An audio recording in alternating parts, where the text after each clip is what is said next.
놀라운 행진에 우리 모두가 다 참여하게 될 줄 믿습니다. 저기 계신 분들에게 서로 얘기해 주세요. 그때 거기 계실 줄 믿습니다. 그때 거기 계실 줄 믿습니다. 괜히 믿는다고 그러면 약간의 의심이 깔려있는 것 같아요. 그렇게 얘기하지 맙시다. 옆에 있는 우리 성도들에게 얘기하셔요. 그날 우리 거기 함께 있습니다. 그날 거기 함께 있습니다.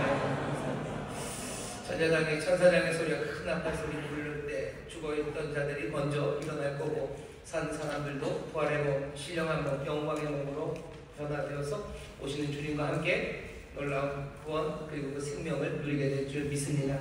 그 소망을 가진 이들이 함께 예배합니다. 여러 곳에 예배하시는데 그곳에도 주의 은혜가 넘칠 줄 믿습니다. 우리 박수를 격려해 주시죠. 고맙습니다. 오늘 우리에게 주신 하나님의 말씀 함께 찾겠습니다. 고린도전서 15장 말씀입니다. 고린도전서 15장 42절부터 44절까지 말씀입니다. 고린도전서 15장을 펼쳐주시면 좋겠습니다. 고린도전서 15장 42절부터 44절까지 말씀 다 찾으신 것 같은데요. 한 목소리로 봉독하겠습니다. 죽은 자의 부활도 이와 같으니 썩을 것으로 심고 썩지 아니할 것으로 다시 살며, 욕된 것으로 심고 영광스러운 것으로 다시 살며, 약한 것으로 심고 강한 것으로 다시 살며, 육의 몸으로 심고 신령한 몸으로 다시 사나니 육의 몸이 있은즉 또 신령한 몸이 있느니라. 아멘. 오늘 설교 제목은 몸이 다시 사는 것과 영원히 사는 것이라는 제목으로 말씀 나눌 겁니다. 우리가 사도신경을 함께 쭉 살피면서 도대체 우리가 믿는다고 그렇게 계속해서 말하고 교회가 함께 고백했던 그 내용을 우리가 어떻게 이해하고 있고 또 그 의미를 어떻게 받는지 다시 한번 확인하며 몇 달을 지내어 왔습니다. 제가 듣는 이야기는 목사님 설교 어려워서 졸려요, 안 하면 안 되나요? 이런 얘기 들었어요. 축하드립니다. 오늘이 끝입니다. 하지만 이 시간이 어려웠던 시간이 그렇게 헛된 시간은 아니라고 생각합니다. 여러분들이 알아듣지 못했어도 성령께서 그 말씀들을 마음에 새겨주실 것이라고 믿고, 또 우리가 믿는 바가 뭔지 분명해야 됩니다. 안 그러면 그냥 제멋대로 믿고 제멋대로 기다리는데 그럴 수 없습니다. 우리가 주의 오심을 기다려 하나님의 약속이 이루어질 것을 우리가 기다리며 살아가는 사람들입니다. 하지만 기다리는 그 소망은 항상 믿음을 요구합니다. 우리가 무엇을 믿는지 그것을 모른다면 아무 기대나 우리가 마음에 품어놓고서 마냥 기다리고 있다는 것, 그것은 어쩌면 아무것도 기다리는 게 아닐지도 모릅니다. 굉장히 부조리한 거죠. 사무엘 베케트가 썼다는 보도를 기다리며 그거 비슷해요. 도대체 그게 뭔지도 모르고 그냥 마냥 기다리고, 나는 기다리고 있다고, 난 소망하고 있다고 어쩌면 우기는 허망하고 그리고 어떤 씁쓸한 삶이 될 겁니다. 우리가 믿는 바, 기다리는 바가 뭔지 우리가 단번에 다 헤아릴 수 없어도 우리가 정말로 믿는 바 뭔지 하나씩 확인해가며 점점 더 그것이 분명해질 때 우리의 소망은 그냥 아무렇게나 기다리는 소망이 아니라 정말로 믿음 안에서 소망하는 사람들이 되어갑니다. 자, 오늘은 그 마지막 사도신경의 마지막 몸이 다시 사는 것과 영원히 사는 것에 대해서 말씀을 나눌 겁니다. 몸이 다시 사는 것은 몸의 부활이라고 생각하시면 돼요. 몸의 부활을 우리는 믿습니다. 그리고 영원히 사는 것, 우리는 영생을 믿습니다. 몸의 부활과 영생에 대해서 우리가 많이 들어왔습니다. 그리고 그것에 대해서 관심이 많아요. 몸의 부활과 그리고 영생이라는 건 어쩌면 이 세상의 끝 그리고 하나님의 뜻의 완성, 소위 말하는 종말에 관한 가르침과 관련이 있습니다. 성경은 하나님의 뜻이 완성되는 시간, 역사의 그 끝에 대해서 침묵하고 계시지 않아요. 이런저런 이야기를 우리에게 들려주시고, 특별히 요한계시록 같은 경우에는 수많은 이미지로 우리에게 뭔가 메시지를 전하지만, 사도신경은 그 모든 것들을 다 좀 생략을 하고요, 딱 두 가지만 우리에게 고백하도록 요구하고, 아니면 이 두 가지를 우리에게 주면서 이것에 대한 믿음과 소망으로 살아가기를 우리에게 권합니다. 그러니 오늘 이 말씀은요, 인생의 뜻, 역사의 뜻, 하나님의 뜻의 완성, 어쩌면 그 그림에 대해서 우리가 무엇을 믿고 있는지 확인하는 자리고, 많은 것들이 있지만 적어도 이 두 가지만은 확실하게 우리 마음에 담아 놓아서 정말 우리가 마지막 끝, 하나님의 뜻이 이루어지는 것에 대해서 무지하는 사람들이 아니라 하나님이 이루실 그 일들에 대한 믿음, 그리고 그것을 기다리는 소망으로 함께 살아가는 저와 여러분들이 되어야 할 줄 믿습니다. 첫 번째는 몸이 다시 사는 것, 몸의 부활에 관한 겁니다. 우리는 몸의 부활을 분명히 믿습니다. 기다리겠습니다. 우리는 분명히 몸의 부활을 믿습니다. 몸의 부활을 믿는다는 것, 부활한다는 가능성, 거기에 대해서 고개를 끄덕인다, 그 정도는 아닙니다. 물론 가능성이 있어야 돼요. 몸의 부활이 가능한 거죠. 그 가능성이 있어야 몸의 부활을 믿는다고 하겠지만 우리는 그것만이 우리가 몸의 부활을 믿는다는 것의 모든 의미는 아닙니다. 사람들은 과학이 발전하면 부활 이런 걸 안 믿을 거라고들 얘기를 했어요. 호흡을 쳤죠. 아, 부활 그런 걸 누가 믿냐고. 근데 이상한 게 과학이 계속해서 발전되면서 21세기 요즘은 몸의 부활을 믿는 사람들이 더 많아진 것 같아요. 뭘 보면 아냐면 수많은 돈을 들여서 이야기를 만드는데 그 만드는 이야기라는 게 팔리는 이야기가 뭐냐면 좀비 이야기, 그게 팔립니다. 신기하죠? 좀비가 죽은 사람이 살아나는 거예요. 거기에 있는 사람들이 그냥 고개를 끄덕이며 그냥 들고 갑니다. 무슨 마블 유니버스 그러면서 죽었던 사람들 살아나고 그보다 좀 더 오래전인가 뭐 드래곤볼 하면서 여의주 몇 개 모으면 뭐 용이 나타나고 다 죽은 사람 살아나고 뭐 이런 이야기들 별 생각 없이 그냥 받아들여요. 물론 그런 사람들, 영화 보는 사람들 붙잡아서 몸의 부활을 믿습니까? 라고 물으면, 진지하게 물으면 대답하기는 어려웠겠지만 별 그 장애 없이 사람들이 몸의 부활에 대해서 그냥 그러려니 하는 세상입니다. 과학이 발전되는 세상에 기독교의 진리에 대해서는 그렇게 핏대를 높이면서 그건 말도 안 된다고 말하면서 왜 좀비 영화나 이런 얘기들 했는지 아무 생각 없이 받아들이는지 우리는 억울하지는 않습니다. 왜냐하면 좀비 영화가 사람들에게 도전하는 바는 없어요. 하지만 우리가 믿는 믿음이 사람들에게 도전하고 삶을 변화하고 요구하기 때문에 어쩌면 기독교의 진리가 자기들이 생각하는 과학이나 아니면 다른 상식에 어긋날 때 사람들이 그렇게 핏대를 올리면서 반응하고 이야기를 하는 거겠죠. 우리가 몸의 부활을 믿습니다. 하지만 우리가 믿는 믿음은 그냥 좀비처럼 죽은 사람이 살아날 가능성을 믿는 것도 아니고요. 그냥 죽었던 사람이 가끔 살아나기도 한다라는 그런 것을 믿는 것도 아닙니다. 오늘 우리가 읽은 본문서부터 살펴보면요. 여기 보면 이렇게 되어 있어요. 죽은 자의 부활, 몸의 부활입니다. 이와 같을 것이니 썩을 것으로 심고 썩지 아니할 것으로 다시 살고 욕된 것으로 심고 영광스러운 것으로 다시 살며 약한 것으로 심고 강한 것으로 다시 살며 육의 몸으로 심고 신령한 몸으로 다시 살아니 육의 몸이 있은즉 또 신령한 몸이 있느니라. 우리의 몸의 부활, 우리가 믿는 바는요, 신령한 몸으로 부활하는 것, 그것을 믿습니다. 어쩌면 거기서부터 시작하는 거예요. 우리 그냥 죽은 사람이 살아날 수 있는 가능성이 있습니다. 그걸 믿는 사람들이 아니에요. 왜냐하면 우리 주변에도 죽었다 살았다는 사람들이 가끔 있습니다. 심장이 멎죠. 심장이 멎었을 때 그런 사람이 죽은 겁니까? CPR을 막 합니다. CPR 하면 어떤 경우에는 2, 3분 만에 돌아오기도 하고요. 그리고 어떤 분들은 10분, 20분 후에 CPR에서 돌아오기도 해요. 그럼 그 사람은 죽은 사람이 사는 거죠. 언제 죽었는데요? 의사가 사망 선고를 해야지 죽은 겁니까? 심장이 멎어야 죽은 겁니까? 뇌가 정지해야 죽은 겁니까? 죽은 사람이 산다는 이야기를 할 수 있는 여지는 여러 군데 열려 있어요. 하지만 우리가 믿는 바는 그런 식으로 죽은 사람이 사는 것도 아니고요. 아니면 발에 들어가서 3일 만에 다시 살아났던 사람, 우리는 그런 걸 믿는 것도 아니에요. 아니면 아예 죽어서 썩었다가 다시 그 몸으로 살아나는 그런 것을 믿는 것도 아닙니다. 오늘 우리가 읽는 이 말씀이 우리에게 말하는 바는요, 우리 죽은 자의 부활, 몸의 부활을 우리는 믿는데 부활하는 그 몸이 소위 말하는 신령한 몸으로 부활할 것을 믿는 사람들입니다. 신령한 몸, 여기 보면 썩지 아니할 몸이래요. 영광스러운 몸이랍니다.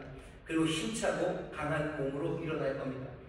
이 몸은 푸시키코스, 그러니까 육의 몸이라고 번역된 그 단어는 푸시키코스예요. 푸시케. 그냥 숨 쉬며 살아갔던 그 자연스러운 몸이 아니라 푸니마티코, 성령으로 살아가는 몸입니다. 그러니까 아예 작동하는 기제가 달라요. 전에 살았던 사람도 숨 쉬며 살았던 내 몸이라면 이제 다시 부활한 내 몸은요, 죽었다가 다시 숨 쉬는 몸이 되는 게 아니라 성령의 생기로 살아가는 몸, 전혀 다른 몸으로 우리는 일어납니다. 혹시라도 죽었던 내 몸이 다시 살겠다, 그게 내가 믿는 바다라고 생각했던 성도들이 있다면 다시 생각하자. 우리는 부활의 몸, 영광의 몸, 신령한 몸으로 그렇게 부활할 텐데 그 몸은 세상의 자연스러운 몸과는 다릅니다. 더 이상 호흡으로 살지 않습니다. 우리는 성령으로 살아가는 그 몸으로 일어나게 될 것을 여러분들 믿으시기를 주의 이름으로 축원합니다. 신령한 몸, 성령으로 호흡하는 몸은 도대체 뭘까 궁금하죠? 거기에 대해 성경이 알려주면 좋겠는데 어떻게 신령한 몸이 되는지, 신령한 몸은 도대체 어떤 방식으로 그렇게 움직여가는지 그거의 바이오를 우리한테 좀 알려줬으면 좋겠는데 거기에 대해서는 그렇게 많은 이야기가 없습니다. 그럼 우리가 몸이 산다, 몸의 부활을 믿으면서 우리에게 알려주시는 바가 없으니까 그냥 애매하게 이 몸이 아니라는 것, 그게 답니까? 아니요, 그것보다는 더 많은 것들을 이야기합니다. 몸의 부활을 믿으시는 여러분들, 그냥 세상이 말하는 몸의 부활, 그거 따라갈 것 아니에요. 성경이 우리에게 몸의 부활에 대해서 가르치는 바 거기까지는 나아가야 합니다. 모든 것을 가르쳐주지는 않을 거예요. 하지만 필요한 것을 우리에게 알려주시는데 적어도 부활에 대해서, 몸의 부활에 대해서 성경이 분명하게 말하고 우리가 확신할 수 있는 건요, 부활이 2번이 있었다는 사실입니다. 성경은 부활 2가지를 이야기해요. 첫 번째는 뭐냐면 1세기에 있었던 예수 그리스도의 부활입니다. 예수 그리스도의 몸의 부활, 우리는 그 사건을 알아요. 그리고 그 다음은 뭐겠습니까? 미래에 그리스도와 합한 사람들이 이제 얻게 될 몸의 부활입니다. 우리 찬양에 찬양한 것처럼 나팔 불 때, 천사장의 소리 날 때, 주님 다시 오실 때, 강림하실 그때 주님과 함께 연합했던 사람들이 다 몸의 부활로 일어날 거예요. 성경은 이 2가지를 우리에게 얘기합니다. 사실은 사도신경에도 2가지의 부활이 나와요. 하나는 뭐냐면 십자가에 달려 돌아가시죠. 사흘 만에 죽은 자 가운데서 다시 살아나시는, 죽음에서 다시 사신, 부활하신 예수 그리스도, 그 부활의 이야기가 동사로 예수님과 관련해서 나옵니다. 그리고 오늘 우리가 살피는 바로 이 몸의 부활, 명사로 되어 있는 이 부활의 이야기를 해요. 신약성경도 2개의 부활을 말합니다. 사실 우리도 사도신경에서 2개의 부활을 고백하고 있습니다. 우리가 잘 염두에 안 둬요. 그냥 몸의 부활 그러면 우리가 나중에 어떻게 부활할까, 거기에 대해서 관심이 많은데, 우리는 몸의 부활을 믿습니다 할 때 사실은 뭐 제일 끝에, 역사의 끝에 우리가 부활할 것, 그것이 주된 이야기이지만 잊지 말아야 되는 것, 성경이 말하는 몸의 부활은 2가지라는 사실이에요. 그리고 우리는 기대하는 미래의 부활, 몸의 부활은 본 적이 없습니다. 하지만 우리는 첫 번째 부활의 넘버 1 부활, 예수 그리스도의 부활은 우리가 본 사람들입니다. 부활이 어떤 모습일지 우리가 궁금해해요. 하지만 아무렇게나 꿈꾸지는 마셔요. 왜냐하면 이 2 부활이 있고요, 이 2 부활은 아주 밀접하게 연관되어 있기 때문입니다. 예수님이 부활하셨어요. 그리고 고린도전서 오늘 우리가 읽은 15장 바로 앞에 보면 이런 말씀이 있습니다. 20절부터 제가 읽겠습니다. 그러나 이제 그리스도께서 죽은 자 가운데서 다시 살아 잠자는 자들의 첫 열매가 되셨도다. 사망이 사람으로 말미암았으니 죽은 자의 부활도 사람으로 말미암는도다. 아담 안에서 모든 사람이 죽은 것 같이 그리스도 안에서 모든 사람이 삶을 얻으리라. 그러나 각각 자기 차례대로 되리니 먼저는 첫 열매인 그리스도, 다음에는 그리스도 강림하실 때 그에게 붙은 자요. 여기 보면 우리의 부활은 그리스도의 부활과 연관되어 있습니다. 어떤 식으로 연관되어 있는지 아셔요? 우리 부활, 우리의 몸의 부활, 미래에 있을 그 몸의 부활의 근거는 예수 그리스도의 부활입니다. 이게 이렇게 되는 거예요. 예수님 부활하셨습니다. 사망 권세를 이기셨어요. 하나님의 죽음을 깨뜨리시고 승리하신 그 놀라운 사건이 예수 그리스도의 부활입니다. 그러니 하나님은 더 이상 하실 게 없어요. 사망 권세 깨뜨리셨어요. 사망은 이제 없습니다. 그러니 끝났죠. 그러니 그냥 놔두시면 돼요. 놔두시면 되는데 왜 그렇게요? 예수 그리스도의 부활 말고 부활 넘버 2, 모든 믿는 자들의 몸의 부활을 만들어내십니까? 사람들은 그렇게도 생각해요. 나중에 누군가를 천국으로 보낼 때 몸 없이 보낼 수는 없어요. 왜? 천국에서 맛있는 것도 먹어야 되니까 몸이 있어야 되죠. 아니 반대로 여기 하나님께서 영벌에 처할 사람들, 벌을 줄 사람들이 있어요. 그 사람들 몸이 없으면 아프지를 않아요. 그러니 몸을 다 다시 주시고 어떻게 해요? 그 지옥으로, 그래서 벌받게 하시는 거예요. 복을 누리고 벌받게 하시려고, 그러려면 몸이 필요하니까 주께서 결국 그 심판의 때 마지막에 몸을 주시나 보다, 그렇게들 설명하기도 합니다. 하지만 오늘 우리가 고린도전서 여기 15장 20절에서부터 읽어보면요, 첫 열매 되신 그리스도, 그리고 그 뒤를 따라오는 우리들, 예수 그리스도의 부활이 우리의 몸의 부활과 연관되는데, 그 연관이 그냥 우리를 천국에 보내고 우리를 지옥에 보내서 그것들을 제대로 경험하게 하고 그러면 그리스도와는 전혀 상관이 없어요. 우리는 보통 어떻게 이해하냐면요, 이런 식으로 이해합니다. 하나님이 정말로 사랑이 많으신 성부 하나님이 우리를 사랑하시고 우리에게 좋은 것 주시기를 원하시는데, 예수 그리스도 죽음 깨뜨리신 그분이에요. 죽음도 이제 삼킬 수 없는 그 생명을 성자 하나님이 가지십니다. 성자 하나님 예수 그리스도의 그 생명, 그 영광을 하나님은 우리에게도 주시고 싶으신 거예요. 안 그러셔도 돼요. 하지만 아버지는 그러셔요. 아버지는 여기 성자 하나님의 이 영광스러운 이 삶, 죽음 깨뜨린 이 생명을요, 별것 아니고 보잘것없는 우리를 사랑하셔서 우리에게 은혜 베풀기를 원하셔서요, 이 삶을 우리도 누리게 하시기 원하시는 거예요. 이 삶 누리기 위해서 우리를 일으켜 세우시는 겁니다.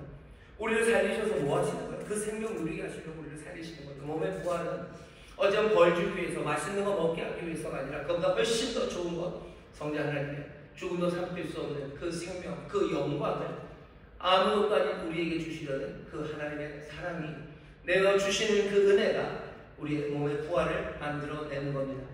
그래 예수 그리스도 없이는 우리에게 부활, 그것 어쩌면 가담지도 않았을 거예요. 우리는 지금 어디를 사냐면요, 그리스도의 부활과 우리 몸의 부활, 그 사이를 살아요. 우리는 그 사이에 살면서 예수 그리스도의 그 부활을 기억해야 합니다. 그리고 우리 몸의 부활, 그것들을 기대하며 살아야 돼요. 우리가 이것을 기억하지 못한다면 여기 있는 이 기대는 가능하지 않습니다. 왜 우리의 몸을 부활시켜야 됩니까? 우리가 영혼 불멸을 믿는 사람, 우리 영혼 불멸을 믿는 사람이 아니에요. 몸의 부활을 믿는 사람이에요. 죽었던 사람들 왜 그 신령하고 영광스러운 몸으로 하나님이 일으키시겠습니까? 뭐 때문에? 여기 있는 이 그리스도 안에 있는 이 놀라운 생명의 영광을 우리에게 주시려고 하시는 거예요. 여러분들 그리스도의 몸의 부활을 여러분들 반드시 기억하시기를 주의 이름으로 축원합니다. 그래야 내 미래에, 우리의 미래에 우리의 몸의 부활, 그것들을 기대할 수 있어요. 예수 그리스도가 근거가 됩니다. 자, 첫 번째 부활을 여러분이 기억하시고 그 페이스 2, 넘버 2의 부활을 기대하며 우리가 살아가는데 거기서만 끝나지 않아요. 예수님이 하신 일들을 잘 보셔요. 예수님이 이 땅에 사시면서 부활하고 40일간을 걸어가셔서 사셨어요. 많은 기록이 있지는 않습니다. 하지만 그 모습이 어떤 모습인지 우리가 압니다. 우리가 나중에 부활의 몸이 되었을 때 그 영광과 신령한 몸이 뭔지 우리가 알고 싶다면 우리 마음대로 상상하는 것, 그건 그렇게 유익하지 않습니다. 그 모습이 어떤 건지 우리에게 다 알려주진 않았지만 우리가 분명히 보는 게 있어요. 예수님이 이 땅에 사시면서 무슨 모습을 보여주셨냐면 가장 특징적인 게 연속성 그리고 불연속성입니다. 부활하신 예수님을 보고 부활하신 예수 그리스도를 보고 사람들이 알아봐요. 그리고 알아보지 못합니다. 그게 복음서에서 계속해서 반복되는 패턴이에요. 주님인가? 주님 아닌가? 싶으신 거죠. 하지만 자세히 보면 주님입니다. 그게 부활의 모습이에요. 어쩌면 이 첫 번째 부활 그리고 우리의 두 번째 부활이 다른 부활이 아니고 연결되어 있다면 우리도 기대할 수 있습니다. 여러분들 나중에 몸의 부활로 그날 모두가 다 일어날 때요 서로를 바라보면서 긴가 민가 하실 겁니다. 얘가 걘가 싶어요. 하지만 자세히 보면 걔구나 라고 알아볼 겁니다. 이 얘기는 왜 그렇게 됩니까? 우리를 썩지 아니할 몸으로 만드셨어요. 오늘 본문이죠. 썩지 아니할 몸이 됩니다. 노쇠하지 않아져요. 노쇠하지 않고 약하지 않은 몸, 강하고 썩지 않을 영광의 몸으로 우리를 만드시기 때문입니다. 우리 안에 썩을 만한 것, 약해지는 것, 그것들이 더 이상 없습니다. 사람의 삶이 왜 썩어지고 왜 연약해집니까? 우리 안에 있는 모든 상처들과 그리고 깨어진 것들 때문에 그래요. 깨진 도자기가 상하는 것처럼, 깨진 몸이 연약해지는 것처럼 우리의 깨진 삶이 우리의 삶을 그렇게 그 모양으로 만들어 놨을 텐데 하나님께서 우리를 영광의 몸으로 다시 부활시키실 때 모든 것들을 회복시키시고 썩지 않을 영광의 몸으로 가져다 주십니다. 여러분들의 뭐라 해야 될까요? 젊은 시절 마음의 깊은 상처와 아픔들이 여러분들의 삶에 만들어 놓은 여러 가지 상처들, 스카들이 있어요. 얼굴의 흉터뿐만이 아닙니다. 내 마음의 상처가 내 얼굴에 만들어 놓은 그 어두움과 그늘들이에요. 어쩌면 내 삶의 실패가 내 삶에 만들어 놓은 그 구부러진 등과 그리고 어쩌면 이상한 미소들입니다. 하지만 그날은 다를 거예요. 그 모든 과거의 상처들 치유하시고 마음의 상처들, 실패의 그 어두움들 다 걷어내셨어요. 우리를 영광의 몸으로 만드셔요. 어쩌면 우리 육신의 죄와 악으로 인해서 생겼던 모든 약함들 그것들 다 고치셔요. 그래서 분명히 그 사람이지만 전혀 다른 영광의 몸으로 우리가 서게 될 겁니다. 여러분들 그날을 기억하십시오. 어쩌면 먼저 부모님을 보내신 분들이 계실 거예요. 부모님 돌아가시고 입관하기 전에 마지막으로 얼굴을 봅니다. 그 얼굴이 보통 연세 많으신 부모님들 얼굴이 평안하게 주님의 은혜 안에서 돌아가셔서 미소를 띠고 계시고 뭔가 일그러진 건 없지만 쭈그러지고 약해지고 그리고 어쩌면 상한 얼굴들입니다. 하지만 영광의 그날, 주님 오시는 그날 영광의 몸으로 우리가 만날 때는요 그 모습은 아닐 겁니다. 알아는 볼 거예요. 하지만 알아볼 수 없을 만큼 환한 광명과 그리고 그 온전한 그 충만한 기쁨의 몸이 우리 앞에 서게 될 겁니다. 여러분들 우리는 몸의 부활을 믿습니다. 그렇게 된 걸 어떻게 믿어요? 우리가 첫 번째 부활을 보았기 때문에. 우리가 부활을 보지 못한 사람 아닙니까? 성경에 분명히 두 가지 부활이 있고요. 우리 40일 동안 그 부활의 몸이 어떻게 살아가셨고 어떤 모습으로 섰는지 적어도 우리는 몇 가지 정보를 분명히 들고 있고, 다른 건 몰라도 그것을 놓치면 안 됩니다. 다른 것들에서 이야기하지 않은 것이 있어요. 그것들은 뭐 얘기 안 해도 됩니다. 하지만 분명히 이야기할 것, 그리고 우리에게 소망이 되는 이 말씀을 여러분들 믿으시기를 주의 이름으로 축원합니다. 두 개의 부활이 있습니다. 예수 그리스도가 우리 몸의 부활의 근거가 되죠. 예수 그리스도의 그 부활이 우리의 몸이 어떤 상태일지 우리에게 힌트가 됩니다. 세 번째, 예수 그리스도의 부활과 우리 몸의 부활 두 개가 있다는 사실이 우리에게 의미하는 바가 굉장히 큽니다. 예수님 부활하셔서 부활의 몸으로 이 땅을 사셔서 부활하신 몸으로 이 땅에 사시는 동안 주님이 하신 일을 잘 보셔요. 그러면 정말로 주의 뜻이 이루어지는, 정말 하나님의 뜻이 무엇인지 이 땅에서 분명히 보이신 겁니다. 십자가 지시기 전까지는 애매해요. 이분이 누군지 사람들은 고개를 갸우뚱했어요.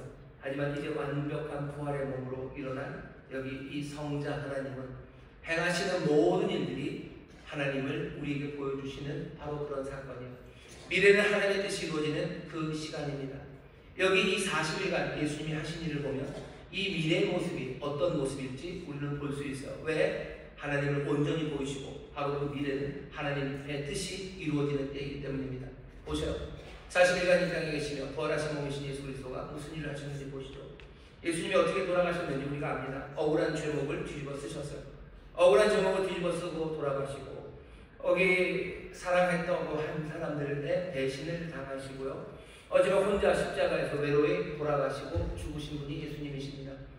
세상 사람들은 다 버리고 배신하고 억울한 누명을 씌워서 예수님 십자가에 달았지만 성부 하나님은 다르셔요. 성부 하나님은 그분을 죽은 자 가운데서 일으키십니다. 죽은 자 가운데서 일으키심으로써 뭔가를 확인해 주셔요. 뭐냐면 바로 이 십자가에서 죽은 예수 그리스도, 바로 이분이 하나님의 아들 성자 하나님임을 확인해 주시고요. 성자 하나님이 육신이 되어 이 땅에 오셔서 하셨던 모든 말과 모든 행동이 하나님의 뜻에 부합한 하나님의 의지고 하나님의 의미였음을 이 그리스도를 살려내심으로 하나님이 확인하신 겁니다. 하나님의 뜻이 무엇인지는 누가 확인합니까? 하나님이 확인하실 수밖에 없어요. 하나님이 확인해 주시는 거예요. 예수 그리스도, 예수 나사렛 예수가 이 땅에 와서 했던 모든 말들과 모든 행동들은 하나님의 뜻에 합당해요. 하나님의 뜻이 무엇인지 알려면 여기 있는 이 아들이 했던 말들과 했던 행동들을 보면 됩니다. 그게 예수님을 일으키신 하나님이 지금 그 부활을 통해서 이루신 일입니다. 자, 이제 부활한 예수님이 뭘 하나 보셔요. 부활하신 이 하나님이, 이 성자 하나님이 무엇을 하나 보십시오. 하나님이 어떤 분인지를 아주 분명하게 40일 동안 이 땅에서 보내주셨어요.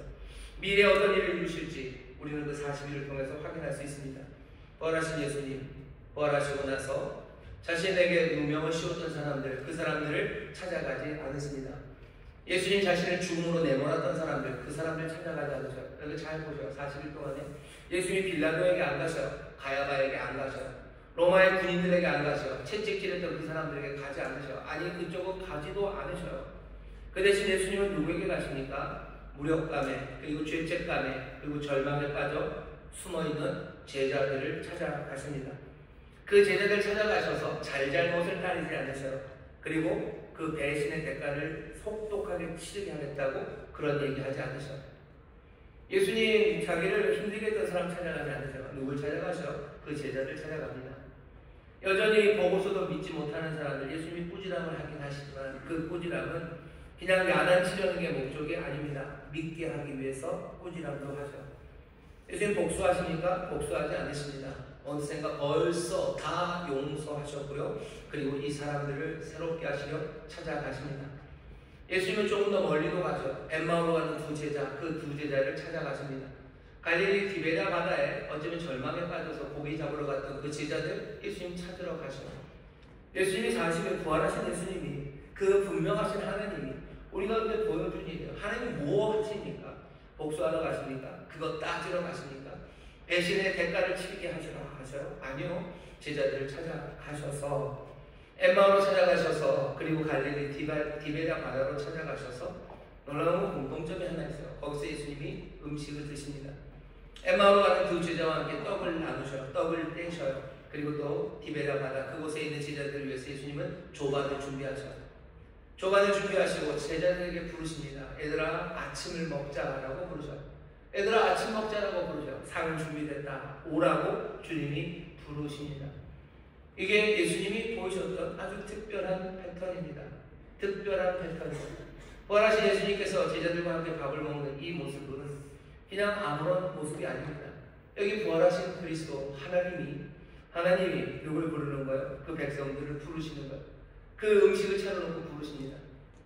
여러분들은 이게 우리에게 익숙해서 그냥 익숙한가 보다 하지만 부활의 몸으로 이 땅에 서신 성자 하나님이 사람들을 불러 함께 먹기 시작합니다.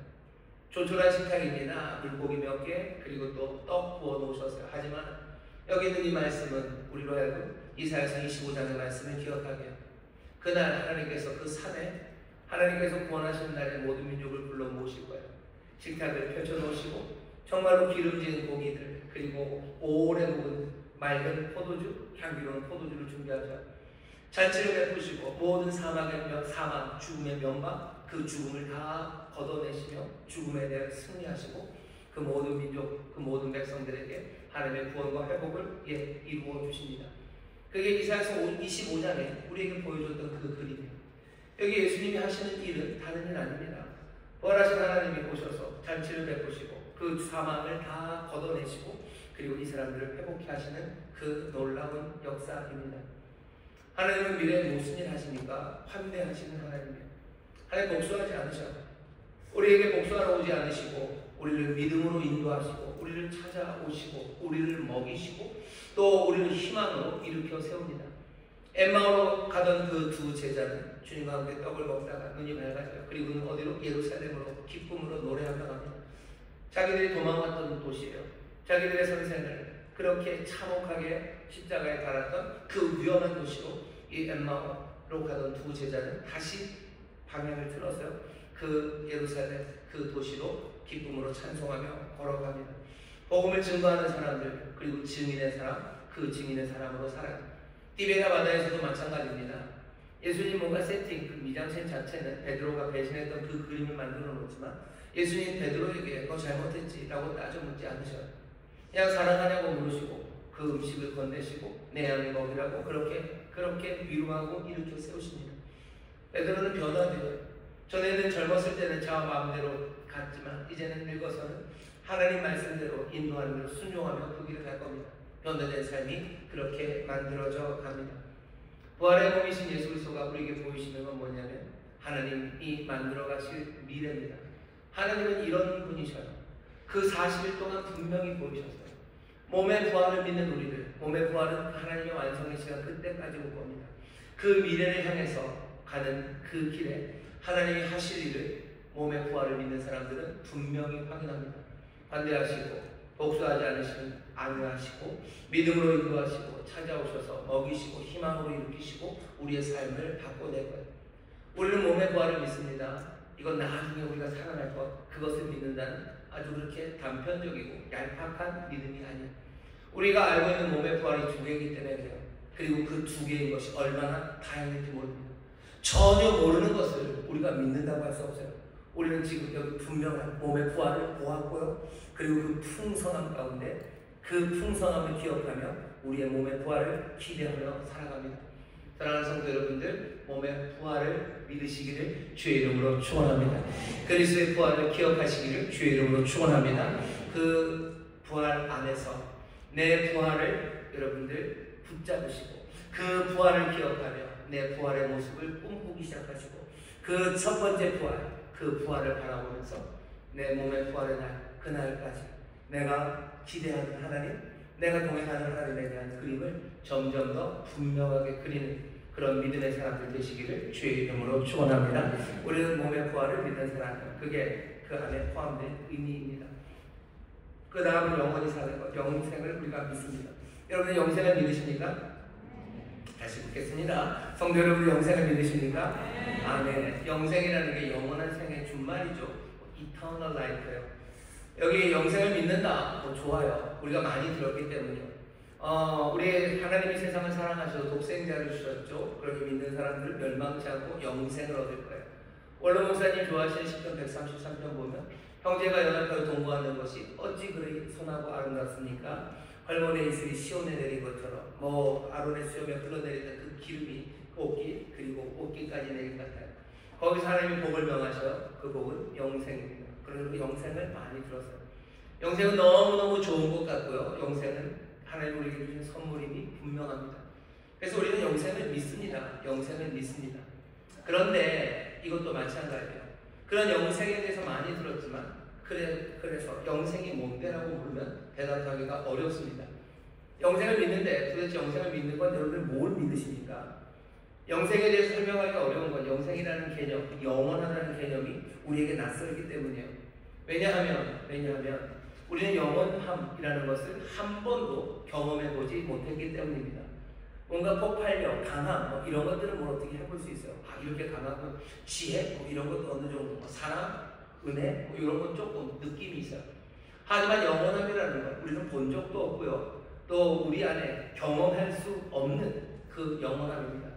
그래서 사람들이 영원함을 이해하기 위해서 쓰는 방법은 우리가 경험하는 시간, 그 시간의 개념을 뒤집든지 아니면 그것을 비우든지 해요. 그래서 보통 영원함, 이터니티라는 걸 얘기하면 두 가지를 얘기합니다. 하나는 아템포랄이에요. 무시간성입니다. 이게 뭐냐면 이런 거. 시간의 속성에 제일 중요한 건 흘러가는 거죠. 항상 선후가 있어요. 앞뒤가 있죠. 이거, 다음 이거, 다음 이거. 그게 시간의 속성입니다. 그러니 영원하다는 건 그 속성이 없는 거예요. 전후가 없는 겁니다. 앞도 없고 뒤도 없어요. 그리고 뭐도 없어요. 듀레이션, 그 간격, 이 지속도 없어요. 그게 무시간성이 말하는 거예요. 철학에서 영원함을 말할 때는 그런 무시간성을 말합니다. 하지만 그 무시간성을 이해하기도 어렵고 어떻게 그런 삶을 영생이 그게 뭔지 어떻게 도저히 감이 안 잡혀요. 그게 싫으면 또 사람들이 그 영원함을 말하는 방식 하나는 에버레스팅에서 아주 긴 지속입니다. 왜냐하면 우리가 체험하는 삶의 경험이라는 건 유한하기 때문이에요. 짧은 시간을 우리가 경험합니다. 그러니 그것을 다 그 짧음의 반대죠. 그러니 무한해, 시작도 없고 끝도 없는 아주 긴 시간을 영원이라고 생각합니다. 어떻게 보면 앞에 있는 무시간성보다 이 긴 시간이 이해하기가 쉬운 것 같지만 그것도 만만치 않아요. 시작이 없다는 것, 끝이 없다는 것, 그게 무슨 말인지는 어쩌면 시간에 그 지속이 없고 선후가 없다는 것만큼이나 우리가 이해할 수 없는 개념입니다. 그러니 영원한 삶, 영생이라는 게 아주 참 좋다는 말을 하도 많이 들어서 우리는 그것이 기쁘지만 영생, 그것이 무엇인지에 대해서 애매하게 생각합니다. 꽤나 많이는 그 긴 지속을 말할 거예요. 저도 아마 그 긴 지속 어딘가 이 영원이라는 것이 담고 있는 의미가 있다고 생각은 하지만 그래도 영원히 산다, 영생이라는 걸 이해하는 건 굉장히 어렵습니다. 여러분들은 어떻게 생각하죠? 영생이라는 건 뭡니까? 그냥 계속 사는 것, 그것이 영생입니까? 영원히 사는 것, 근데 그 말이 이상해지는 건 그런 거예요. 뭐냐면 지금 우리가 영생을 누린대요. 예수 믿는 사람에게 영생을 주신답니다. 여러분들이 지금 영생을 사시네요. 그게 말이 좀 안 되죠. 영생은 계속 사는 삶인데 이게 영생인지 아닌지 이게 영생입니까? 우리는 이 짧은 시간들을 사는데 왜 이걸 영생이라고 불러요? 뭔가 이해가 안 되는 게 굉장히 많습니다. 우리가 영원히 사는 것을 믿어요. 도대체 영생을 믿는다는 게 무슨 의미인지 다른 데서 아니면 철학적인 개념에서 이 답을 찾을 수는 없습니다. 성경이 말하는 바, 우리가 고백하는 바 안에서 영원히 사는 것의 의미를 우리가 찾으려면 아마 힌트는 두 가지에서 찾아집니다. 첫 번째는 뭐냐면 몸의 부활을 믿어요. 그리고 영생을 믿습니다. 우리는 배운 거죠. 우리가 정말로 영생을 누리는 그 시간은 언제냐면 몸의 부활 그 이후에 우리가 영원한 삶을 살아갈 거예요. 그 영원한 삶이 뭘지 우리는 그것에 대해서 궁금하지만 앞에 몸의 부활과 연관되어 있다는 걸 압니다. 게다가 여기 몸의 부활이 이루어지는 시점을 알아요. 이 시점은 주님께서 다시 오실 때예요. 주님이 다시 오셔서 재림하시는 그때 우리의 몸이 부활할 겁니다. 그리고 우리에게 영생을 주실 거예요. 이 그림이 그대로 나타나는 곳은 어디냐면 마태복음에 있는 말씀입니다. 마태복음 25장 보면 예수님이 오셔요. 그래서 양과 염소를 나눕니다. 그래서 누구는 오른편, 누구는 왼편, 누구에게는 영생을, 누구에게는 영원을 주신다는 그 말씀을 우리에게 전하실 때입니다. 몸의 부활 그리고 영생이 주어지는 그 시간은요, 우리를 심판하시는 그 시간입니다. 예수님의 재림은 심판의 시간이에요. 사실은 심판의 시간은 우리를 떨게 하고 두렵게 만드는 게 당연해야 될 것 같지만 교회는 그렇지 않습니다. 우리는 주님이 오시는 날을 즐거워해요. 그리고 기쁨으로 기다립니다. 어떻게 그럴까요? 우리가 심판받는 걸 뻔히 아는데도 왜 그날을 기다립니까? 왜 즐거워합니까? 우리 심판받는 게 얼마나 부담되는지 알아요. 경찰서에서 전화하면 다들 가슴이 철렁철렁합니다. 법원에서 뭐가 오면 뭐 별거 아니면 괜찮은데 그 앞에 뭐 기소 뭐 이런 거 쓰여져 있으면 그냥 깜짝깜짝 놀라요. 사람들 앞에서도 판단받는 게 그렇게 떨리고 두려운데 우리의 모든 것들을 살피시는 주님이 심판하신다는 그 재림의 날을 왜 교회는 즐겁고 기쁨으로 어서 오시라고 말합니까? 그 밑바탕에는 두 가지가 깔려있기 때문이에요. 첫 번째는 여기 심판하러 오시는 이가 누군지 우리는 알기 때문입니다. 사도신경 자체에 그렇게 되어 있어요. 전능하사 천지를 만드신 그 쭉 뒤에 나오는 거 있죠.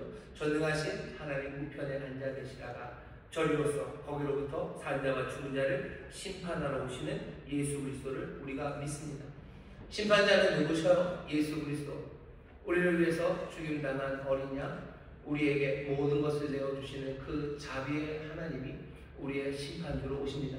AI가 심판하는 거 아니에요. 세상에서 제일 똑똑하고 의롭다는 사람이 판단하는 거 아닙니다. 이 자비의 구원자 우리 주님이 심판하십니다. 그러니 마지막 그 심판의 날 그냥 전체적인 기조는 뭐예요? 그 기조는 은혜의 심판입니다. 그 심판대에서는 자비가 가득할 거예요. 그러니 우리가 그날을 어쩌면 기쁨과 즐거움으로 기다릴 수 있습니다. 자비의 주님이 심판하시니 모든 게 어찌어찌 해서 결국은 다 좋게 끝나겠군 이라고 생각하는 값싼 낙관론, 그건 또한 합당하지 않아요. 자비의 주님이 다스리십니다. 하지만 주님은 반드시 판단하실 거예요. 마태복음 25장에서 우리에게 전하는 겁니다. 하지만 무엇으로 판단하셔요? 우리가 얼마나 잘했나 점수 매기시는 건가요? 교과목 평가하듯이 백분율로 하고 상대평가하고 표준 점수 줘서 우리의 점수를 매기십니까? 마태복음 25장에서 예수님이 어떻게 자비하시는 분이 판단하시는지 우리에게 그 판단의 방식을 알려주시는데 판단의 방식은 딱 하나입니다. 자비를 베푸는 자인가? 그게 다예요. 예수님 정하실 때 그러죠. 내가 목마를 때 나에게 마실 것 주었대요.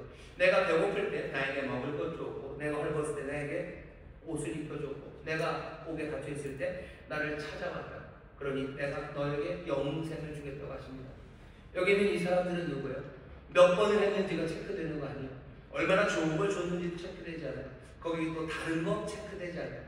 자비는 베풀었지만 너는 동생과 싸웠으니 감점 마이너스 1 아니 그런 건 따지지 않아요. 뭐만 따져요? 자비를 베풀었는지 그것만 따집니다. 자비를 베풀었나 베풀지 않았나 그것이 예수님이 지금 판단하시는 방식입니다. 이 얘기를 귀 기울여 들으셔야 돼요. 누가 영생으로 갑니까? 몸의 부활을 입고서 영생을 얻는 사람들은 마태복음의 비유를 통해서 우리에게 알려주십니다. 다른 사람을 위해서 내 것을 내어주는 자비의 사랑이에요. 그게 다입니다. 사랑으로 자비를 내어주는 사람, 그 사람인가? 그것만 부르시겠다는 거예요. 거기에 점수 매기지 않으십니다. 거기에 점수 매기지 않으셔요. 정말로 사랑할 수 있는 사람, 그런 존재가 되었다면 얼마든지 그리로 보내시겠다는 거예요. 이건 하나님, 예수님의 자비라고 생각합니다. 왜냐하면 생각을 해보셔요. 여기 정말로 자기의 삶에 남들을 지배하고 남들보다 더 많은 것을 가지고 내 욕심이 채워지는 것, 그것이 즐겁고 행복한 사람들이 있어요. 하지만 그것 아니라 정말로 사랑으로 나를 내어주는 것, 거기에서 행복을 누리는 사람이 또한 있습니다. 누가 영생으로 갑니까? 주님께서는 자기를 내어주는 것으로 기뻐하는 사람, 그냥 그것이면 돼요. 그것이면 그리로 보냅니다. 만약에 어쩌면 여전히 내 욕심이 채워지는 게 즐겁고 남을 지배하는 게 즐거운 사람들, 그 사람들 영생으로 들어가 봐야 좋을 거 별로 없습니다. 이 사람들에게 좋은 건 뭐예요? 남들 짓밟을 수 있는 세상이에요. 남들 짓밟을 수 있고 남들보다 좋은 것 더 많이 가질 수 있는 가능성이 있는 그런 세상, 그 세상이 더 좋을 겁니다. 주님께서는 여기 자비를 베푸는 사람들을 영생으로 보내셔요. 자, 두 번째, 우리가 영원한 것, 그것에 대한 개념이 확실하지 않지만 우리가 아는 것 하나는 영원하신 분은 압니다. 우리는 영원이 뭔지는 몰라요. 하지만 영원하신 분은 알아요.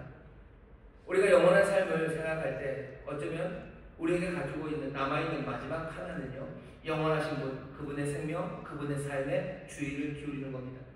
우리가 영원히 산다는 건 그러니 어떤 거예요? 영원하신 분, 그분들 안에 살아가는 겁니다. 영원하신 분 하나님은 그 삼위 안에서 서로 사랑하고 사랑을 받으며 영원히 교제해요. 우리가 영생을 얻는다는 것, 그 하나님 안으로 들어가는 겁니다. 영원하신 하나님과 함께 영원하신 하나님 안에서 살아가는 그 삶이 영원한 삶이에요. 그것 말고 우리는 영원한 삶을 이해할 수 있는 방법이 없습니다. 이 얘기는 무슨 얘기예요? 내가 그리스도 안에 살아요. 내가 하나님 안에 살아요. 내가 성령 안에 살아요. 내가 하나님 안에 살아가기 시작할 때 나는 영생으로 살아가는 사람입니다. 그게 어쩌면 우리가 영생을 믿는다라고 할 때 우리가 흔들리지 않고 붙잡아야 될 우리의 믿음입니다.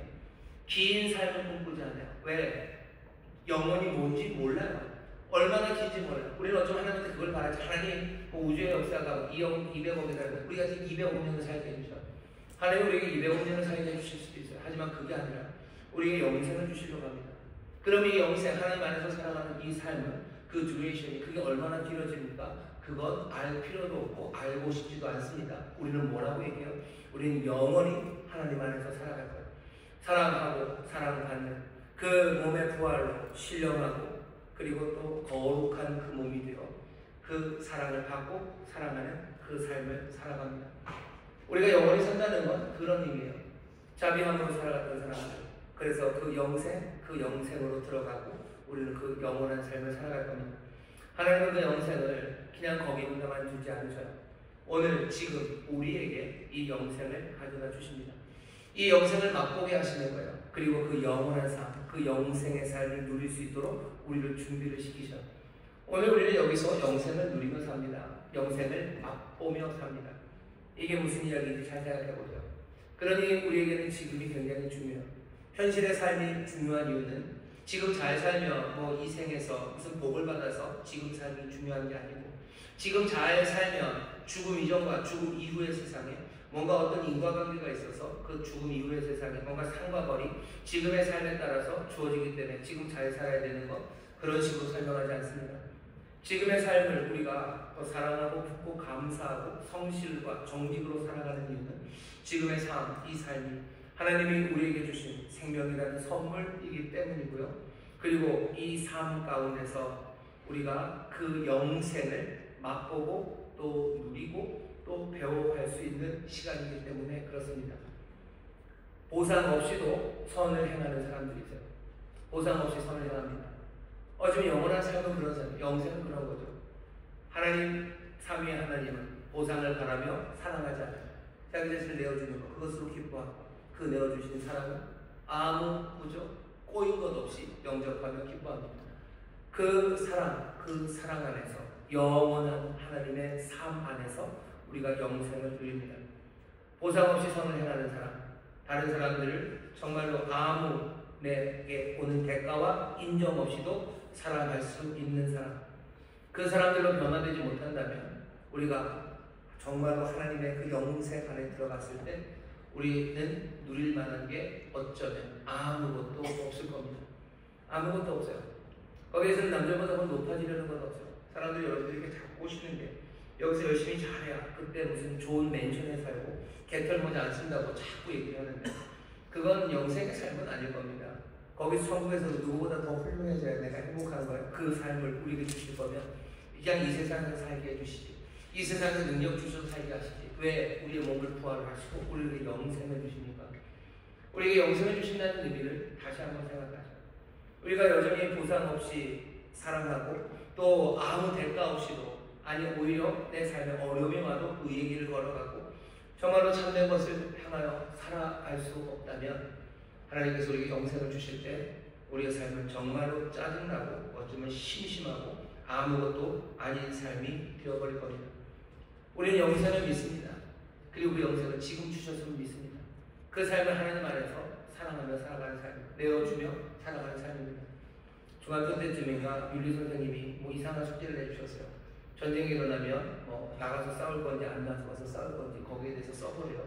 그리고 나가서 싸울 거면 왜 너 안 나가서 싸울 거면 왜 그 이유를 써서 내라고 그래 숙제를 냈던 적이 있어요.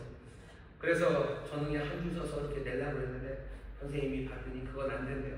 뭐라고 쓰냐면 나이가 아직 안 돼서 못 갑니다. 그랬더니 이건 안 되고 써서 내라고 그러시더라고요. 써서 내는데 지금 생각해보니 그렇게 써서 냈던 것 같아요. 뭐냐면 나가서 싸우기는 싸우는데 아무도 몰라주면 너무 억울할 것 같다고. 그래서 누구라도 좀 알아주면 난 장렬하게 나가서 싸울 거라고 뭐 그러면서 써냈던 기억이 있습니다.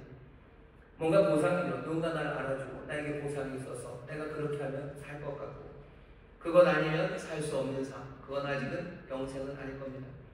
예수님 십자가에서 돌아가실 때 우리가 알아주기 때문에 십자가에 돌아가신 건 아니에요. 우리를 사랑하심으로 모든 걸 내어주셔요. 아버지도 마찬가지입니다. 우리가 죄인이었을 때, 우리가 하나님과 원수 되었을 때 자기의 아들을, 독생자를 우리를 위해서 내어주신 하나님의 사랑입니다. 영생은 뭘까? 영생을 산다는 건 뭘까?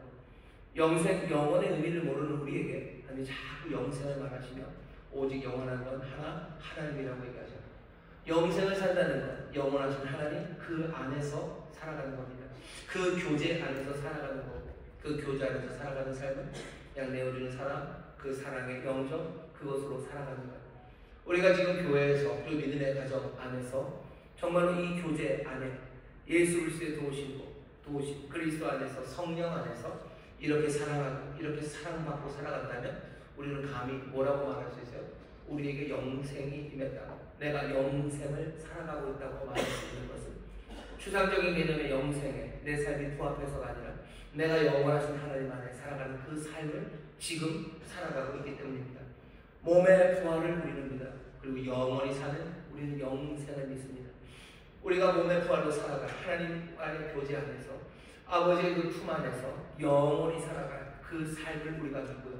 그 영생을 지금 우리에게 주셔서 맛보게 하시고 누리게 하시고 그것들을 준비하게 하심을 우리는 지금 믿습니다.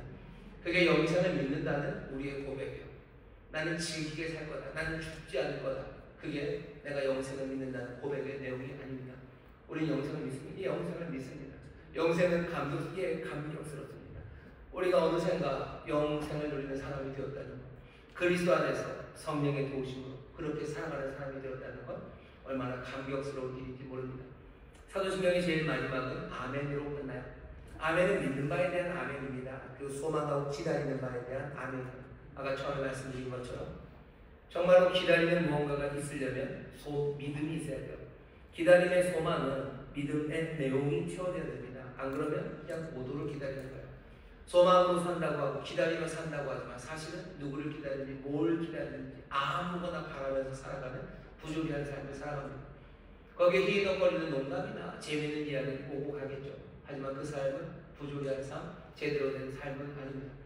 우리가 정말로 복된 삶을 살기 위해서는 아멘하는 삶이 되어야 돼요. 기다리는 바, 우리의 소망하는 바가 믿음 안에서 하나하나 온전히 서가기 시작해야 됩니다. 우리의 믿음의 내용들이 채워져 갈 때 우리의 소망, 기다림이 분명해지는 것처럼, 아니 우리의 기다림이 정말로 온전한 기다림이 되기 위해서 그 믿음의 내용이 채워져야 되는 것처럼 우리는 그 모든 경우에 성령의 도우심이 필요해요. 성령께서 우리를 진리 가운데로 인도하셔서 우리의 믿는 바가 무엇인지 하나하나 말씀을 통해서 또 하나님의 가르침을 통해서 깨달아 알는 진리 안으로 우리를 인도하시는 성령의 도우심, 끝까지 그 내용들을 소망하고 기다림으로 우리와 동행하시고 우리를 지키시는 성령님의 도우심, 우리는 그 도우심이 필요한 사람들입니다. 우리는 크게 아멘해요. 믿음에 대해서 아멘하고 소망에 대해서 아멘하며 성령님과 함께 살아가는 사람들입니다. 교회는 2000년간 이 고백을 드렸어요. 어떻게 보면 이 글자 몇 글자고 그냥 이게 이 글자가 다인 믿음도 있지만 점점 더 그 아멘이 풍성해지고 절실해져가는 그런 믿음의 사람들도 있습니다. 바라기는 인천수목교회 우리 모든 성도들이 정말로 그 아멘이 정말로 더 절실하고 더 깊어지는 아멘이 되기를 바라요. 그래서 우리의 믿음의 내용이 말씀에 든든하게 맺어지고 정말 아무거나 믿고 아무거나 소망하는 사람들이 아니라 참된 진리를 믿고 그 빛을 따라가고 정말로 바랄 것을 바라며 기다리는 그런 사람들이 되기를 원합니다. 교회는 이렇게 가르쳐와서 이게 다는 아닙니다. 점점 더 하나님의 사랑을 또 하나님의 말씀을 깊이 묵상하는 가운데 우리의 아멘이 깊어지고 더 풍성해져서 정말로 하나님의 자녀답게 그 풍성하고 충만하게 하시는 그리스도 안에서 점점 더 충만한 소망과 또 채워지는 그 믿음이 우리 안에서 발견되기를 주의 이름으로 축원합니다. 저와 여러분 우리 모두는 몸의 부활과 영원히 사는 영생을 믿는 사람들입니다. 믿고 소망하며 기다립니다. 오늘 우리를 그 영생으로 인도하시고 그 몸의 부활의 꿈들을 우리로 꾸게 하실 줄 믿습니다. 기도하겠습니다. 하나님 감사합니다. 몸의 부활과 영생을 우리가 믿습니다. 아버지 하나님, 이 기다리는 바, 이 소망에 대한 아멘이, 또 아버지 하나님 몸의 부활, 그 놀라운 역사에 대한 기대와 부활하신 첫 번째 열매 예수 그리스도를 기억하는 기억이 우리 안에서 생생해질 수 있도록 성령님 인도하여 주시옵소서. 아버지 하나님 말씀을 통해서, 예배를 통해서 부활하신 주님을 점점 더 분명하며 아름답게 기억하게 하여 주시고, 우리 몸의 부활과 영생을 아버지를 소망하며 또 기다리며 맛보고 누리는 우리 모두가 될 수 있도록 성령님 인도하여 주옵소서. 감사드리며 예수님 이름으로 기도하옵나이다. 아멘. 이 시간에 통솔 기도합니다. 성령의 도우심을 받게 됐으면 좋겠습니다. 우리가 소망이 있는 사람들입니다. 몸의 부활의 소망입니다. 그리고 영생의 소망입니다. 이게 얼마나 복된 일인지 모릅니다. 우리 다 만날 거예요. 다 만납니다. 알아보고 즐거워하고 감사하는 그 몸의 부활의 날이 올 겁니다. 예수님 판단하시고 그래서 심판하시는 날이지만 우리는 그날을 즐거이 기다리는 것은 자비하신 주님이 판단하시고 또 성령 안에서 우리로 영생을 맛보며 지금 살아가게 하시기 때문입니다. 영생을 맛본 사람들은 그러니 믿음으로 확신할 수 있습니다. 그날에 주께서 우리가 더 온전한 영생을 누릴 수 있도록 그 나라는 그 아버지의 품으로 우리를 인도하실 것을 우리는 분명히 믿습니다. 기도하시는데 주여 성령님 우리를 도우셔서 정말로 몸의 부활을 소망, 예수 그리스도의 부활을 기억하게 하여 주옵시고, 정말로 성령 안에서 영생을, 그리스도 안에 살아가는 그 사람과 자비의 삶을 대가 없이 살아가며 어려워도 의의 길을 걸어가는, 아무도 알아주지 못하고 내게 치워지는 것 없어도 주 안에서 살아가는 내 삶에 감격하는 그 영생을 이제 우리로 누릴 수 있도록 성령 도우시라고, 우리가 그 영생을 맛보며 살아갈 때 그 영생이 우리 가운데 주어질 것을 분명히 소망하며 기다릴 수 있습니다. 이제 성령의 도우심을 구하셔요. 진리 가운데 인도하시고 소망 가운데 기다릴 수 있도록 우리 안에서 영생의 삶, 새 삶이 시작되고 신령한 몸입니다. 더 이상 산소호흡으로 살아가는 사람들은 성령의 생기로 살아가는 삶, 그 영생을 누리게 하시라고 우리 주여 세워게 부르시고 다 함께 통성으로 기도합니다. 주여, 주여, 주여. 아버지 하나님 감사합니다. 아버지 하나님 감사합니다. 우리의 삶에 아버지 하나님 소망을 주십니다. 아버지에게 믿음을 바를 우리가 해주십니다. 아버지 하나님, 우리가 아버지 하나님 듣게 된 진리와 아버지 우리가 보게 된 진리, 아버지 우리에게 주어진 약속들, 아버지 하나님 그 약속이 점점 더 분명해 보여지고 아버지 우리의 믿음이 점점 더 굳건해지고 풍성해지기를 원합니다. 아버지 하나님, 우리가 믿는 바가 무엇인지, 우리에게 전한 진리가 얼마나 풍성하며 충만하며 아름다운지 아버지 그 진리 안에 아버지 전해진 하나님의 사랑과 우리 주님의 은혜가 얼마나 깊고 놀라운지, 아버지 하나님 얼마나 완전하신지, 얼마나 능력 많으신지, 얼마나 사랑 많으신지 아버지 성령 안에서 아버지 점점 더 아버지 하나님의 굳건한 믿음으로 선한 인생을 주옵소서. 진리 여기신 성령님 우리 가운데 임하셔서 아버지 하나님 진리 가운데 인도하시며 주님께로 인도하여 주셔서 아버지 하나님 우리가 받은 바 아버지 귀한 말씀에 아버지 우리가 받은 약속에 아버지 위대하심이 아버지 점점 더 우리의 삶에 부어지기를 원합니다. 성령님 우리를 진리 가운데 인도하시는 성령님, 우리로 이 진리 안에 굳게서 믿음의 사람 되게 해 주옵시고, 성령님 우리의 부활생활 되어 주시사 아버지 하나님 구매 안기는 그날까지 아버지의 구매 안겨 하나님과 영원히 교제하는 아버지의 그 영생을 누리는 그날까지 부활사 성령님 우리와 동행하시며 우리를 권면하시며 우리를 인도하여 주시사 주여, 주여 온전히 소망을 기다리는 자를 되게 해 주옵소서. 아버지 하나님 막연히 기다리지 않습니다. 점점 더 분명해지는 소망 가운데 아버지의 기쁨이 넘치게 해 주옵시고 아버지 든든히 서게 해 주옵시며 하나님 향한 찬송 아버지 하나님의 성축함이 아버지 입술에서 나오게 해주시고 아버지 더욱더 단단히 믿음의 손을 들리게 해 주옵소서. 아버지 우리 교회에서 아버지 우리 믿음의 가정에서 아버지 영생을 맛보기 원합니다. 이 영생이 맛보아야 됩니다. 아버지 영생과 아버지의 다른 생명, 아버지의 신령한 몸으로 살아가고 있는 아버지 변화되고 있는 우리를 발견하게 해 주옵소서. 아버지는 육신의 몸이 아닙니다. 아버지 세상의 방식으로 숨쉬고 세상의 방식으로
성령의 충만한 가운데 시와 찬미와 시련한 노래로 아버지 기쁨으로 걸어가게 하여 주옵시고 아버지 모든 일에 그리스도로 말미암아 하나님의 감사는 감사함으로 걸어가게 하여 주시사 주여 우리 안에 정말로 내어주는 사랑만이 가득하며 아버지 우리의 길을 떠나가는 아름다운 순종만이 가득한 복된 영생의 삶이 우리 안에 증거되게 하여 주옵소서.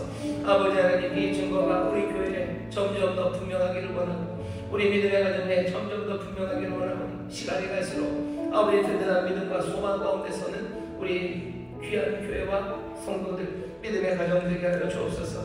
아버지 하나님, 이 귀한 일을 우리에게 주시는 좋으신 아버지 하나님, 우리가 사랑으로 감사함으로 영접하며 아버지 기대와 소망으로 마음에 품게 하여 주시사 아버지 이 땅을 사랑하는 동안에 아버지 우리를 넘어뜨리고 낙심시키려는 세상의 모든 것 그것들을 다 깨뜨리는 이 소망과 믿음으로 승리하는 하나님의 사람들을 되게 하여 주시옵소서. 아버지 하나님, 귀한 날 주 앞에 나왔습니다.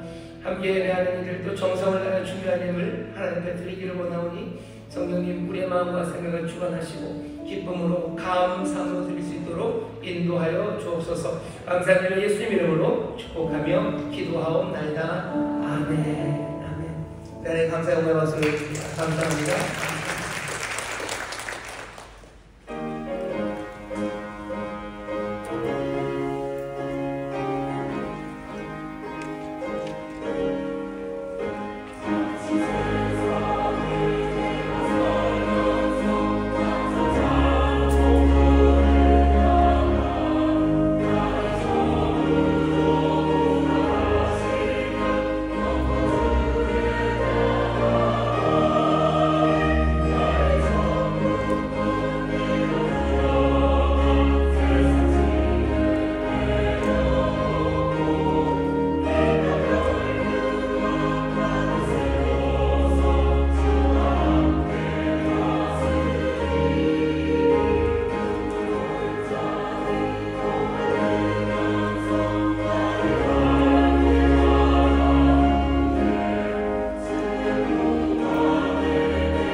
할렐루야. 지금 이 시간은 인천수복음교회 처음 오신 여러분을 환영하는 시간입니다. 제가 받은 명단은 없는데 혹시 오늘 처음으로 우리 교회 오신 분이 계시면 잠시 용결에 일어서 주시면 우리가 함께 환영하고 축복하는 시간 갖고자 합니다. 처음 오신 분 계신가요? 혹시 계시면 잠시 일어서 주시면 감사하겠습니다. 네, 지금 일어서신 분은 없으신데요. 우리 가운데 또 처음 오신 분들 또 계실 수도 있고 또 우리가 더욱더 또 축복하는 마음을 담아서 또 전도에 힘쓰는 우리 모두가 됐으면 좋겠습니다. 이 마음을 담아 당신은 사랑받기 위해 함께 노래하겠습니다. 당신은 사랑받기 위해 태어난 사람, 지금도 그 사랑 받고 있지요. 당신은 사랑받기 위해 태어난 사람, 지금도 그 사랑 받고 있지요. 네, 서로를 축복하며 감사하겠습니다. 감사합니다. 교회 소식 전해드리겠습니다. 11월 특별성령 충만 기도회가 11월 24일 월요일부터 27일 목요일까지 저녁 8시에 3층 대성전에서 있습니다. 11월 온 가족이 성령 충만받는 금요철야 기도회 온성금이 11월 28일 금요일 저녁 9시에 대성전에서 있습니다. 연말 독거 노인 및 이웃 섬김을 위한 행복 김장 나눔 잔치가 12월 6일 토요일 6층 하모니 식당에서 진행됩니다. 자세한 내용은 주보를 참조해 주시기 바랍니다. 감사합니다. 감사합니다. 가게 될 것은 오늘 또 마라톤 대회가 있어서 오늘 길을 좀 막아서 아마 오시기가 어려우셨을 텐데 그래도 잘 뚫고 오신 여러분들 잘 하셨고요. 또 혹시 그 일 때문에 교회 못 오신 분들 있으면 영상으로도 예배하실 텐데 다음에 다음 주에는 같이 예배하시면 좋겠습니다. 다른 예배 때는 뭐 별로 안 했지만 우리 대학 청년들이 여기 많으니까요. 인사는 좀 잠깐 할까요? 인사하시겠지만 우리 수고하셨던 김혜정 목사님이 이제 중고등부에 가서 수고하실 거고요. 또 새로 우리 대학 청년부에서 수고할 목사님이 오셨습니다. 두 목사님이신데 앞으로 나오기는 영 그러신가요? 네, 잠깐만 자리에서 기원하시겠습니다. 김혜정 목사님 낯선 목사님 한 분 계시고 저는 이제 대학원 우리 청년들과 함께 살아갈 이영진 목사님입니다. 두 분 목사님에게 사랑하고 또 격려하는 박수 해주시기 바랍니다. 감사합니다. 부탁드리고 이번 한 주간 특별 성령 충만 기도에 좋게 아닙니다. 여러분들 성령 충만 받기 위해서 사모하는 마음으로 나오시고요. 구역 식구들과 함께 손잡고 나오셔요. 방언의 체험 한 번도 없으셨던 분들 소망을 나오시고 간절히 부르짖을 때 사모하는 자에게 주신다고 하셨습니다. 소망하면 나오시는 거예요. 믿음으로 나오시는 거예요. 분명히 주십니다. 사모하는 자에게 주시고 그리고 제가 생각해도 여러분들이 생각해도 그렇고 지금 이 시절은 정말 성령의 강력한 도우심과 그 은사가 필요한 시절입니다. 흔들리게 하는 것들 너무 많고 우리 안에 눈에 보이는 것들은 선한 것들이 많이 보이지 않습니다. 우리의 믿음의 벽을 하나하나 세워져 가려는 그런 도움이 없는 세상을 우리가 살아갑니다. 그러니 우리가 하나님 앞에 나와서 기도하고 성령 안에서 방언으로 기도하기 시작할 때 신앙을 점점 세우고 가는 그 일 하실 거고 그리고 이 혼란한 세상에서 똑바로 걸어갈 수 있도록 우리에게 능력을 더하실 겁니다. 성령 충만을 사모하며 나오시고 방언에서 사모하며 나오셔요. 에이 어디 그런 게 있을까? 아니요. 분명한 믿음으로 나오시고 소망으로 여기 나오셔서 우리가 함께 기도하고 또 사모할 때 약속하신 성령을 부으시고 또 놀라운 신령한 은사를 누리게 하실 줄 믿습니다. 아멘. 아멘. 봉헌하겠습니다. 사랑과 은혜가 많으신 아버지 하나님 감사합니다. 복된 날 주 앞에 나와서 예배하게 하시고 또 이제 마음을 모아 정성을 모아 헌금하게 하시니 하나님의 나라와 영광을 위하여 사용하여 주옵소서.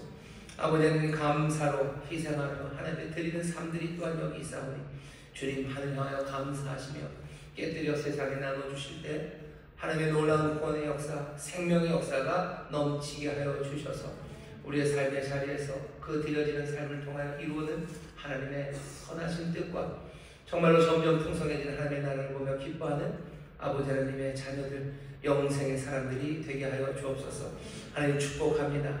말씀대로 살아가며 하나님의 나라, 그 나라 백성으로 살아가는 복된 자녀들이오니 기뻐하시는 하나님 필요한 모든 것으로 채우시되 하늘의 신령한 것으로 채우시고 땅의 기름진 것들로 넘치게 하여 주옵시며 성실과 정직으로 땀 흘리는 곳에 하나님 은혜 더하여 주시사 많은 사람들을 살리는 능력이 되게 하시고 또 많은 사람들에게 베푸는 하나님의 귀한 도구들이 되게 하여 주옵소서. 감사드리며 예수님 이름으로 축복하며 기도하옵나이다. 아멘.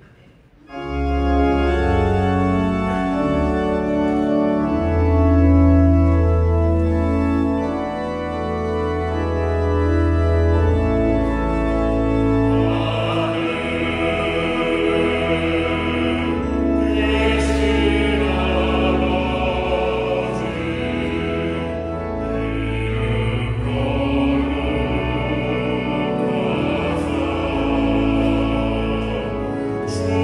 Amen.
아버지 하나님의 극진하신 사랑과 성령 하나님의 교통하심과 충만케 하심과 역사하심이 오늘 함께 예배하고 이제 세상으로 나가는 하나님의 귀한 자녀들 위해와 그들의 사랑하는 가정, 구역, 일터, 주가 핏값으로 사신 이 귀한 교회 또한 주님 긍휼히 여기시는 이 나라 이 민족 위에 이제로부터 영원토록 함께 하시기를 간절히 축원하옵나이다.